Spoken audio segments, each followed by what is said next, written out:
Assalamualaikum warahmatullahi wabarakatuh. Hai teman-teman, tonton video ini sampai habis ya. Di sini saya akan menjelaskan mengenai semangat beribadah dengan meyakini hari akhir.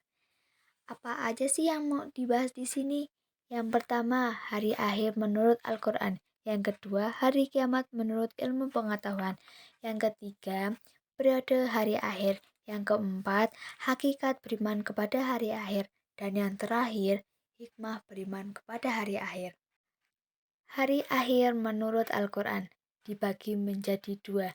Yang pertama, kiamat sugro atau kiamat kecil merupakan peristiwa datangnya kematian bagi semua makhluk termasuk manusia yang bersifat lokal dan individu. Yang kedua, kiamat sugro atau kiamat besar merupakan peristiwa berakhirnya seluruh kehidupan makhluk dan hancur leburnya alam semesta secara total dan serentak. Hari kiamat menurut ilmu pengetahuan. Menurut geologi, merupakan bumi terjadi dari gas yang berputar. Setelah diam, gas itu menjadi dingin, maka gas yang berat mengendap ke bawah dan yang ringan berada di atas. Melalui proses evaluasi yang lama sekali, gas bagian luar mengeras menjadi batu, kerikil, pasir, dan sebagainya, sedangkan bagian tengah masih panas. Bumi beredar karena adanya daya tarik matahari terhadap bumi berkurang. Akibatnya, bumi akan bergeser dari matahari, sehingga putaran bumi semakin cepat dan akan mengalami nasib seperti meteor atau menyala atau hancur. Menurut teori fisika, kalau suatu ketika matahari tidak muncul atau cahayanya redup karena tenaga atau sinarnya habis, maka tidak ada angin dan awan yang berakibat hujan tidak akan turun. Selanjutnya, gunung-gunung akan meletus, ombak-ombak bergulung, air laut naik sehingga hancurlah bumi ini. Periode hari akhir dibagi menjadi 8 tahap. Yang pertama, Yaumul Ba'ts, hari kebangkitan adalah proses dibangkitkannya seluruh makhluk dari alam kubur. Yang kedua, Yaumul Hajj, yaitu hari berkumpulnya manusia setelah dibangkitkan dari kuburnya masing-masing. 3. Buku catatan. Buku catatan ini berisi semua perbuatan dan perkataan manusia sewaktu hidup di dunia. Yang keempat, Yaumul Hisab dan Mizan. Apa sih yang dimaksud dengan Yaumul Hisab? Yaumul Hisab adalah hari ketika Allah Subhanahu wa taala memperlihatkan semua amalan di akhirat untuk dihisab atau dihitung.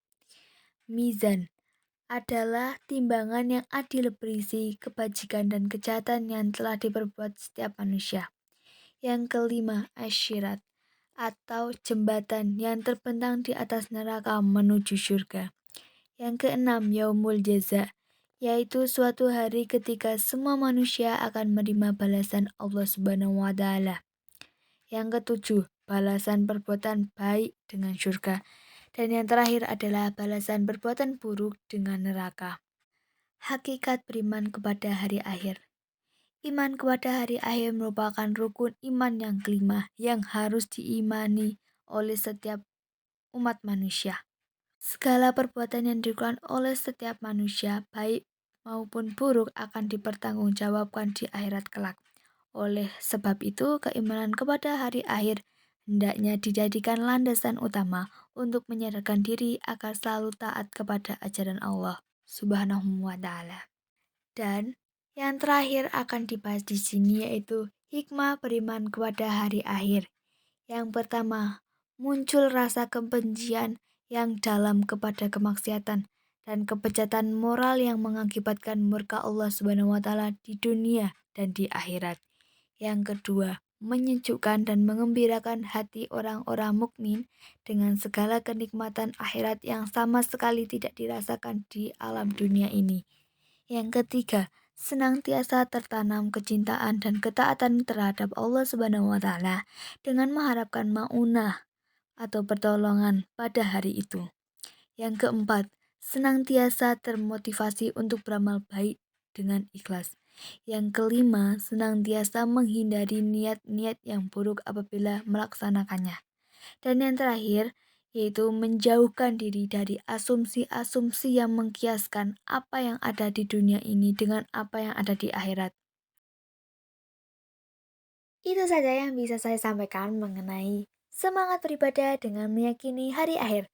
Dan terima kasih buat teman-teman yang sudah menyaksikan video ini sampai akhir.